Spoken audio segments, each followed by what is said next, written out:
Rudy Gobert Borgarel, ang binansagang The Stifle Tower at The French Rejection. Isa siya sa mga kilalang elite rim protector sa liga. Patunay nga nito ay yung pagiging multiple winner niya ng Defensive Player of the Year Award. Nakatatlo na nga siya, tabla kay Dwight Howard sa second all-time na pinakamadami. Isa rin siya sa mga elite lob threats. Mahirap mag-alley-oop kapag andyan si Rudy. Mahaba nga naman kasi, tapos ilang beses na ding nasama sa All-NBA teams at All-Star games. Kaya nga siguro nakuha niya ang isa sa largest contracts in NBA history. Ang largest ever for a center that time bago tumaungusan ni Jokic, Embiid at Karl Anthony Towns kamakailan.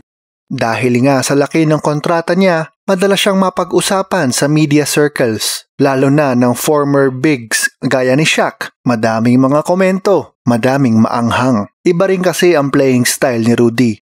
Mataas man kasi ang papuri sa kanya, may mga limitasyon din dahil hindi ganong kagalingan sa post moves. Madalas nababatikos ang kanyang laro sa poste, lalo na kapag playoffs at bumabagal na ang laro. Naging obvious ito sa latter parts ng oras niya sa Utah Jazz.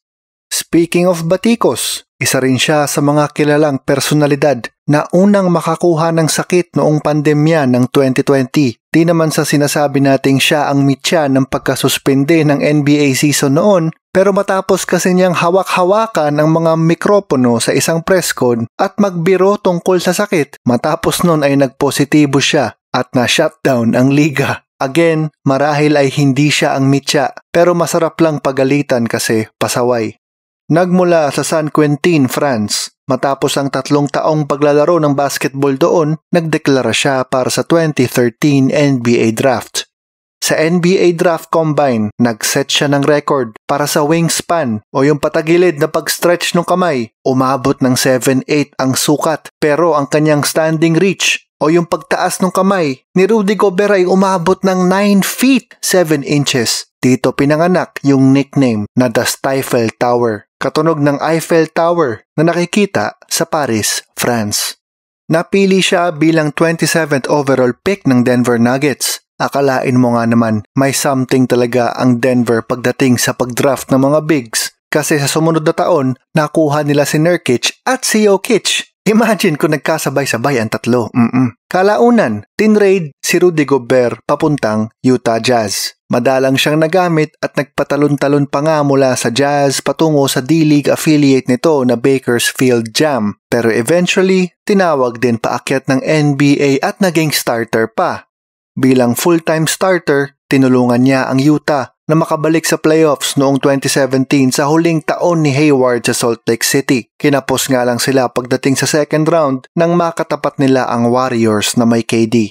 Sa sumunod na taon, sa paglisa ni Hayward sa Utah, dumating ang rookie na si Donovan Mitchell. Naging isa ang Jazz sa mga playoff contenders sa West. Natapos sila as 5th seed. Tinalo ang OKC ni na Brody, Paul George at Melo sa unang round.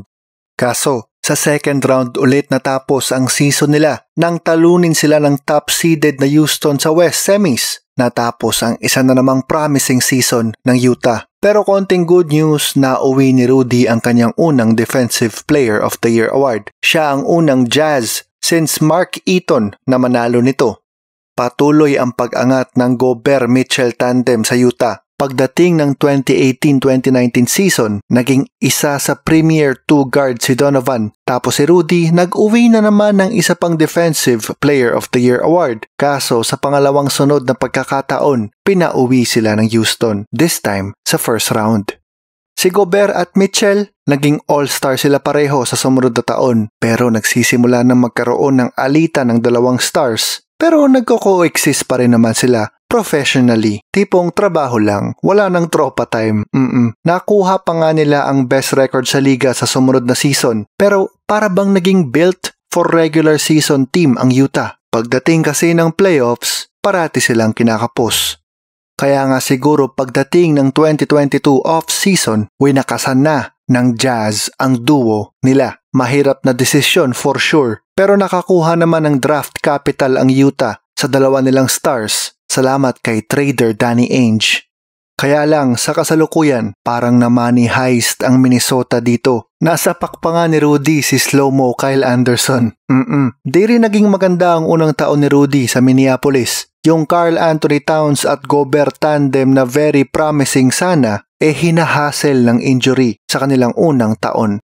Gayunpaman, hindi biro ang multiple Defensive Player of the Year awards, All-Star at All-NBA selections. Isa si Rudy sa mga elite rim protectors at lob threats. Sa ligang pace and space ang laruan, importante ito. Iba pa rin ang nagagawa ng height sa basketball.